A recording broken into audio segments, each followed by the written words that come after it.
Olá, seja muito bem-vindo. Estamos aqui em TVEJA, TV de Veja.com para mais uma entrevista. Você já sabe, aqui a programação não para não. E hoje eu recebo nos estúdios de TVEJA Roberto Freire. Ele que é deputado federal, é o presidente nacional do PPS e é um homem de esquerda.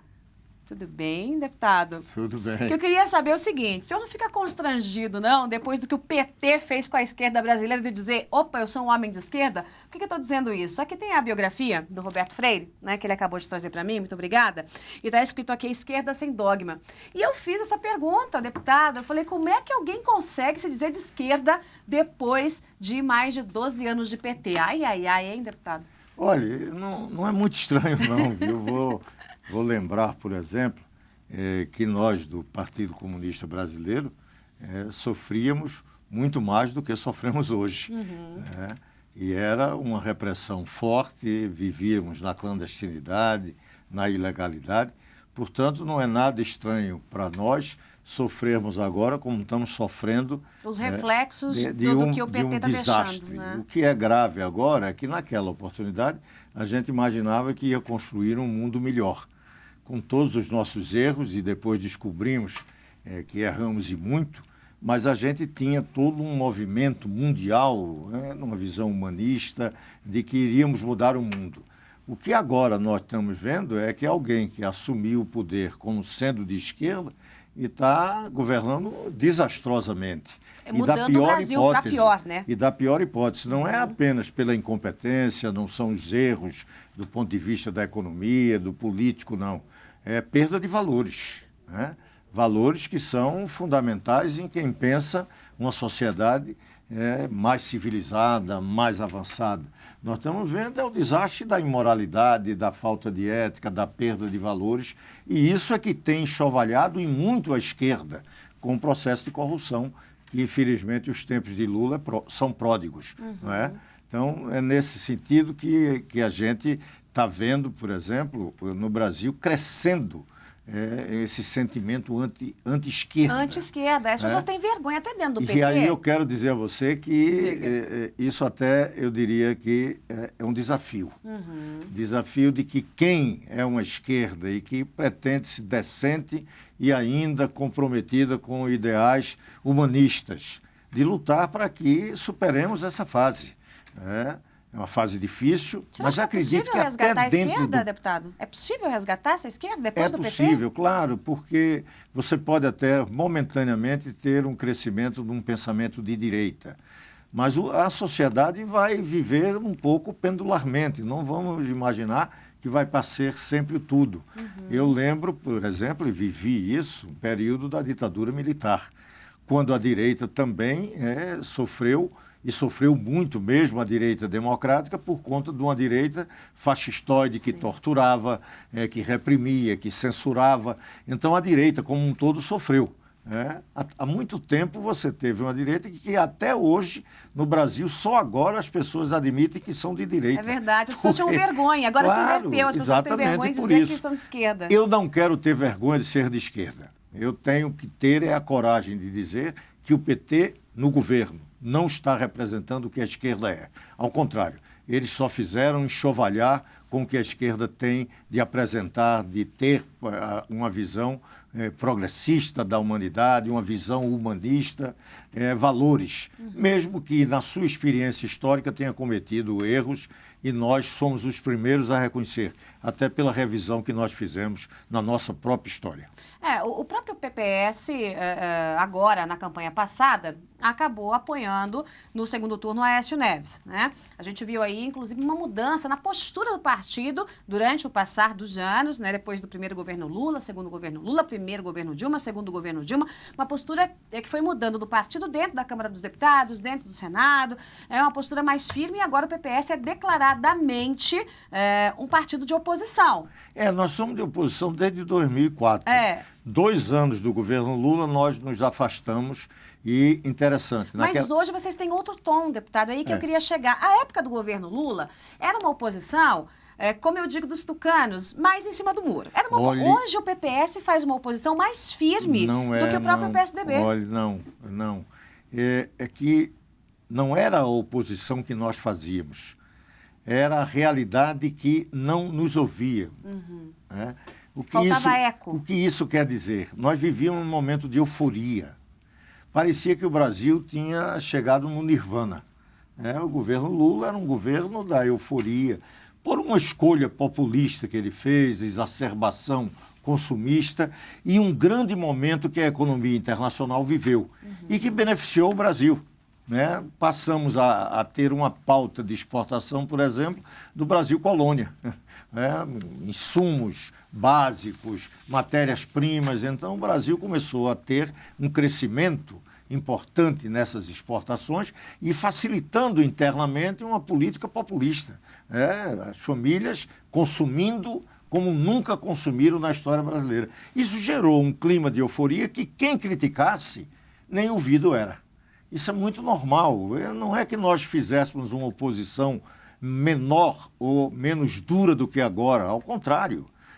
Nós dizíamos abertamente todos esses equívocos, só que ninguém queria ouvir. Nós dizíamos, por exemplo, e agora está se vendo, que o sistema do Bolsa Família camuflava uma realidade e o governo dizia do nosso pleno emprego. Não era. Nós tínhamos uma população economicamente ativa que não procurava trabalho e, portanto, não entrava nas estatísticas do desemprego. Só que nem na academia, nem na universidade, isso era levado em consideração. Agora você já ouviu falar da chamada população nem trabalha nem busca emprego. Então, só que isso não é novo. Isto estava lá acontecendo. Agora é que começam a ver, porque mudaram, inclusive, critérios do próprio IBGE da apuração das taxas de desemprego no Brasil. Então, só para dizer que não é que era uma oposição menor. Era que o clima na sociedade não criava espaço para a oposição. Hoje, o espaço está difícil para alguém defender esse governo. Os próprios petistas, como eu disse. Claro, eu tive aqui petistas históricos sendo entrevistados que me disseram claramente, nós não temos discurso para defender esse governo. Não tem como defender mais. Não, mas e o discurso que tinham para defender era um discurso distorcido, até porque, por exemplo, essa terceirização que a Dilma fez na sua condução econômica, entregando, por exemplo, ao setor financeiro nacional, o senhor Joaquim Levy não é outra coisa senão Bradesco, isso. Né? Pois bem, quando ela fez essa terceirização, isso não é nenhuma novidade, porque Lula, quando se elegeu, na Carta aos Brasileiros, já terceirizava também. O setor financeiro no Brasil nunca se sentiu atingido, nem no governo Fernando Henrique, nem no governo de Lula. No governo de Dilma, um certo momento parecia que ela queria ter um novo rumo. Mas não adiantou, talvez pela sua incompetência, e aí foi pior. Também, né? Aí foi pior. E agora nós estamos pagando aí tudo isso de equivocado que foi, um Brasil que se desindustrializou, um Brasil que tem perspectivas das piores, de décadas perdidas. Não vai ser fácil nós recuperarmos isso. É uma família endividada. Nós estamos agora numa tempestade perfeita. E tem mais. Esse ajuste que aí está sendo colocado, infelizmente, é um ajuste feito para nós continuarmos pagando uma dívida impagável, uma dívida interna impagável, beneficiando o setor financeiro e sem nenhum projeto de desenvolvimento. Até porque não conheço país no mundo que, com ajustes desse tipo, tenha retomado o processo de crescimento. Não é por aí. Isso não está adiantando coisíssimo algum, porque nós continuamos sem um projeto nacional de desenvolvimento. Bom, estou conversando com o presidente do PPS, é o deputado federal Roberto Freire, e ele está me dizendo aqui, olha, desde 2004 o PPS fazia oposição sim, o problema é que a gente não tinha eco, e agora todo mundo entendeu a bomba relógio que foi armada lá atrás e que estourou agora no colinho de cada um dos brasileiros, e por isso que nós vemos aí o PPS fazendo mais oposição, ou aparecendo, né, fazendo mais oposição. Mas vai continuar fazendo oposição, presidente? Por que eu quero fazer essa pergunta? O PPS está juntando as trouxas, né? Juntando as escovas de dente com o PSB. Né? Tem um casório aí que está aparecendo entre o PSB, partido de Eduardo Campos, né? Partido que Marina Silva herdou, ainda que o partido dela seja a mesma rede, e tem um casório, uma tentativa de fazer uma fusão entre as duas legendas. Agora, até no passado recente, houve informação da tentativa de uma fusão de um blocão, né? 7 legendas, mas a coisa ficou no meio do caminho. Pois bem, o PSB logo depois da eleição, né, eu me lembro que eu conversei aí com os nomes do PSB e estava todo mundo muito bravo, a gente vai fazer oposição a esse governo, porque quem quiser emprego, quem quiser se juntar com esse governo que pega o chapéu e vai embora. Mas o PSB, no meio do caminho, alguns integrantes, né, e esse é um bastidor que todo mundo sabe, né, as pedras da Praça dos Três Poderes sabem, ficou doidinho para voltar pro colinho do governo PT, o PSB. Como é que o PPS, juntando com o PSB, vai conseguir continuar fazendo oposição? Porque essa conversa de partido neutro, conversa um pouco difícil de engolir, né? Partido neutro é difícil, né, presidente? E não cabe. Não Isso cabe. não existe, não é? E de forma muito objetiva. Né? Eu lembro, por exemplo, quando o PPS rompeu com o governo Lula, nós estávamos no governo, tínhamos, inclusive, ministérios. Participávamos do governo. Quando a gente rompeu, a gente não dizia que tínhamos rompido, não. A gente dizia que tinha se afastado. Por quê? Porque quando você, no primeiro momento, faz a ruptura, você tem dificuldade de quebrar efetivamente as relações que você mantinha. Nós dizíamos que tinham que entregar os cargos. Isso levou um certo tempo. Por exemplo, o nosso ministro, Ciro Gomes, tentou durante muito tempo ficar no governo e no partido. Fica fácil daí, né? Molezinha, né, presidente? Demoramos um pouco e dissemos a ele, olha, escolha. Ele escolheu ficar no governo e a gente expulsou ele do partido. Né? Então, temos que ser coerentes, mas isso não foi de imediato. O PSB rompeu com o governo, ou afastou-se do governo, como eles falam, e lançaram uma candidatura que tem como consequência a dissidência dele e uma dissidência anterior de Marina, do governo do PT, ambos do segundo turno, quer dizer, ambos, com a morte de Eduardo, mas o seu partido apoiou Aécio. Esse é um processo.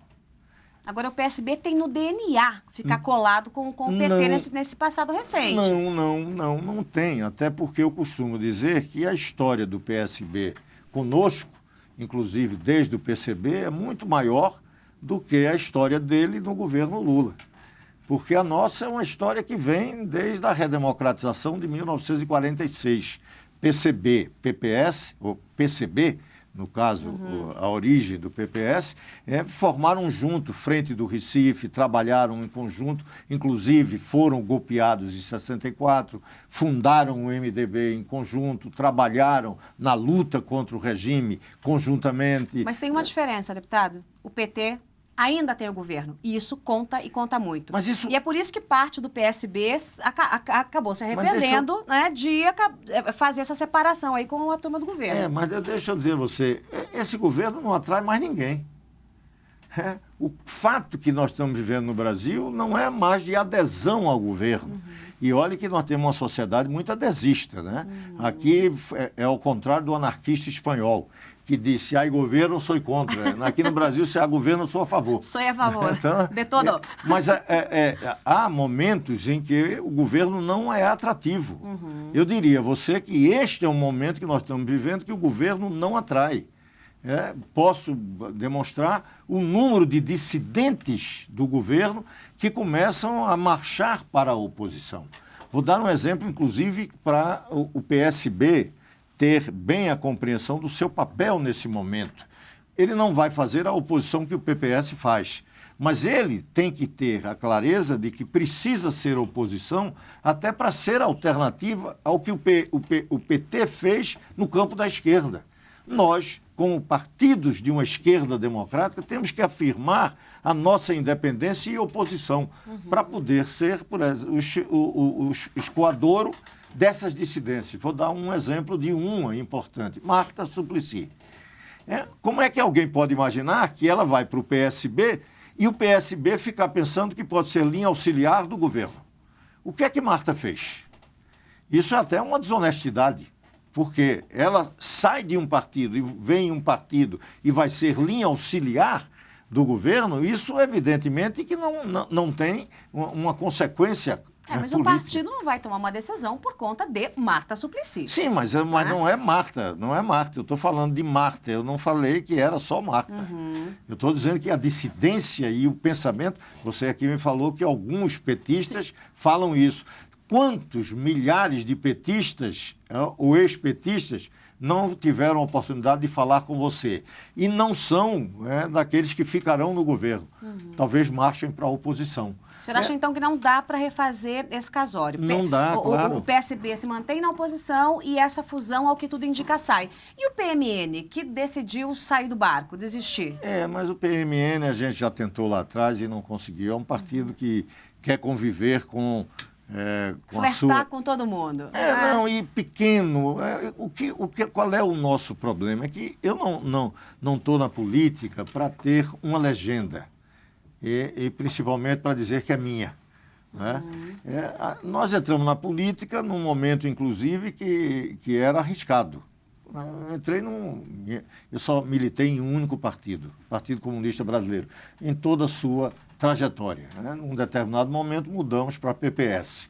Então, eu entrei imaginando fazer a revolução, num momento em que isso era um sonho, que mobilizava a humanidade, a sociedade no mundo. Isso não é mais possível. Mas eu não perder meus valores, e nem meus sonhos. Então, como vou fazer isso? Não é imaginando que um partido como o nosso possa vir a fazer. Nós podemos ajudar, mas podemos, talvez compreendendo que é possível, através de uma fusão, construir um instrumento bem mais eficaz. A ideia dessa fusão não é porque queremos construir um novo partido, é porque isso pode ser um instrumento importante até para enfrentar essa desagregação de um pensamento de esquerda no Brasil, tentar recuperar essa ideia exatamente com um instrumento bem maior do que nós somos hoje.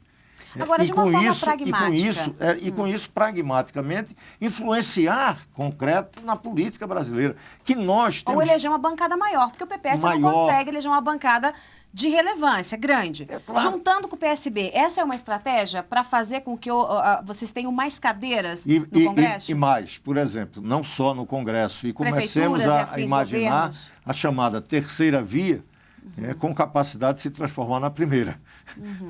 Não para ser uma terceira, até porque a gente já tentou, eu costumo dizer aos companheiros, inclusive, do PSB, que tanto o PSB como nós do PPS já tentamos ser terceira via.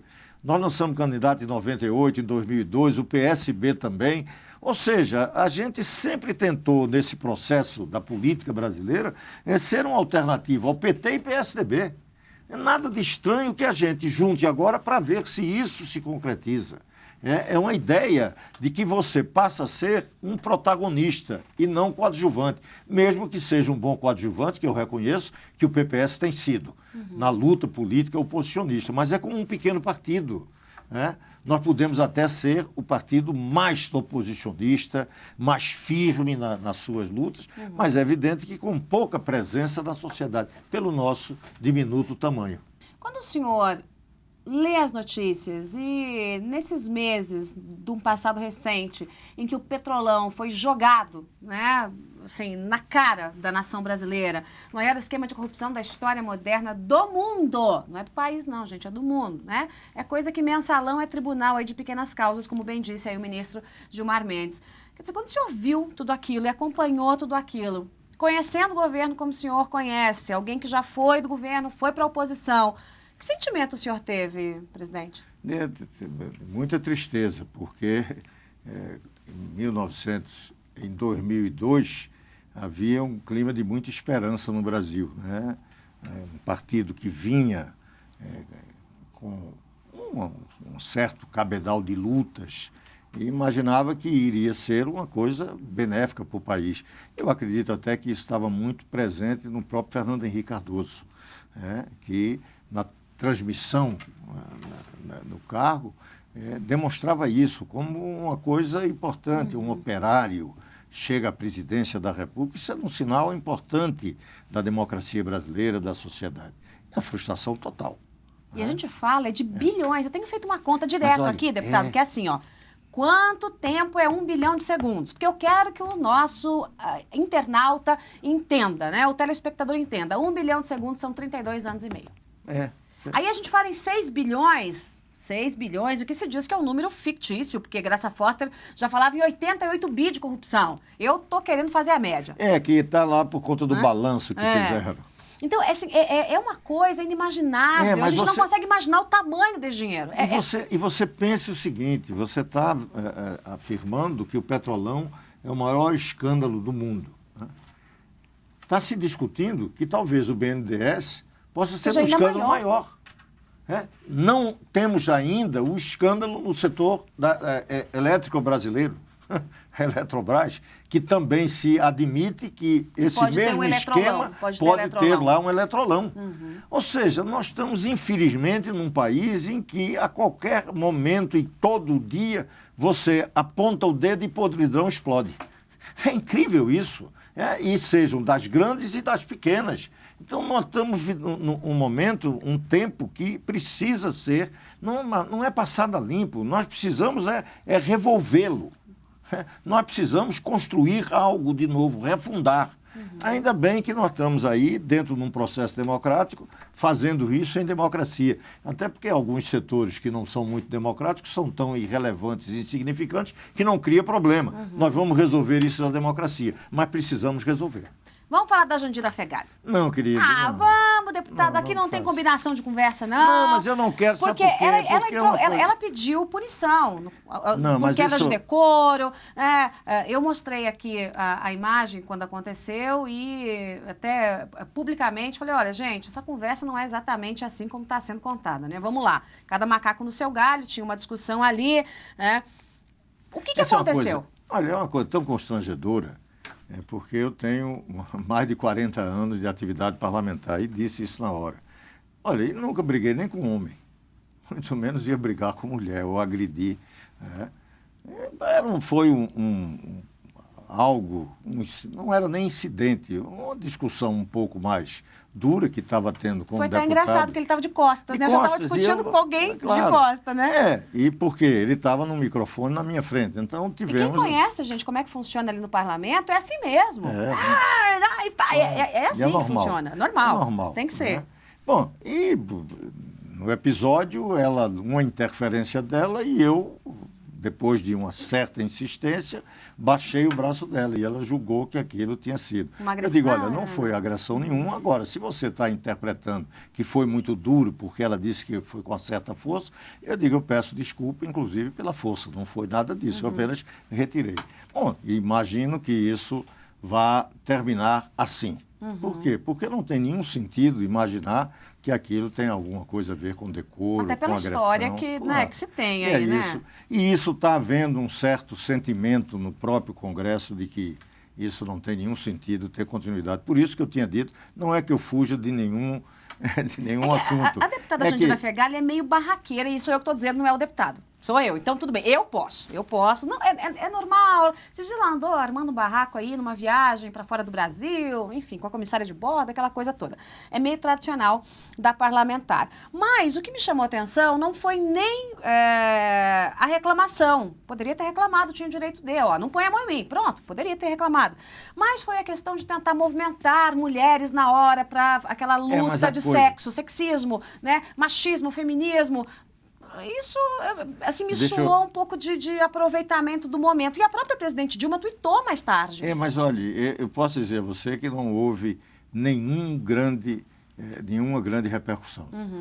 Foi algo que eu também recebi da parte de alguns movimentos de mulheres, também o apoio e tudo. Quer dizer, e é uma coisa que ficou, não sei se você percebeu, que foi muito pouco... teve muito pouca repercussão, ou quase nenhuma repercussão. E o tweet da presidente, como é que o senhor viu? A presidente deve ter sido pressionada para colocar, mas ela colocou muito até à noite e não insistiu. Já tirou, né? Não tem. Olha, eu quando falei aquilo aqui, eu estou querendo, até para minha tranquilidade, não ficar com um constrangimento desse. Porque eu, para enfrentar a política, eu não tenho nenhum problema, mas para enfrentar uma coisa dessa, dá até para dizer o quê? Como é que eu faço? Alguém ficar Como é que eu imaginando, faço, né? como é que eu faço para explicar que isso daí, evidentemente, é uma invencionice. Né? Mas eu espero que isso encerre e a gente continue naquilo que é importante que o Brasil está precisando. É discutir no campo das ideias, das propostas e fazer a oposição que nós estamos fazendo. Esse governo tem jeito, presidente? Hein? Esse governo tem jeito? Não, e eu acho que nós precisamos mudá-lo até para que o Brasil possa consertar a Petrobras, consertar a sua economia, o seu processo de industrialização, um projeto de desenvolvimento que comece a enfrentar problemas graves como o problema do emprego, do valor do trabalho e não ficar imaginando que o valor do assistencialismo é algo que possa construir sociedades melhores. Não constrói. O senhor é contra o Bolsa Família? Não, não é que eu sou contra, mas imaginar que isso é bandeira de alguma sociedade organizada, evidentemente não é. E por ser perene também, né? Porque Claro. você mantém um bolsão de pobreza. Ó, eu vou te dar um dinheiro para você ser sempre pobre. Ao Você vai invés de continuar estimular. pobre. Exatamente. Claro. Não, você não vai. Ninguém vai virar um trabalhador, ninguém vai crescer na vida, ninguém vai construir riqueza. Vamos apenas transferir a riqueza que alguns produzem para aqueles que não produzem nada.